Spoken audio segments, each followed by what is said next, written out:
মহাসোমবার Omar দরদিয়া ৮ই December ৭টার সময় আমরা সকলে দেখতে পারবো ওমর দরদিয়া ধারাবাহিকের নতুন প্রোমো। নতুন প্রোমোতে আমরা দেখতে পারবো আদালতে বাণী বলছে যে আমার সাথে এমন অন্যায় করবেন না জজ সাহেব, কারণ আমার মেয়েকে আমার কাছেই দিন, অন্য কারোর কাছে দেবেন না, তাহলে আমার মেয়ের অনেক বড় ক্ষতি হয়ে যাবে।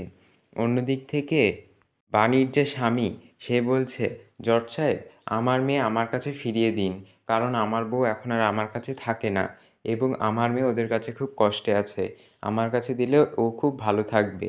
তখন অন্য দিক থেকে আবার সেই লোকটি বলছে যে উনি মিথ্যা কথা বলছে।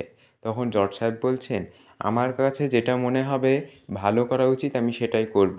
তাহলে দর্শক বন্ধুরা, ওমর দরদিয়া ৮ই ডিসেম্বর নিউ প্রোমো আমরা দেখতে পারবো।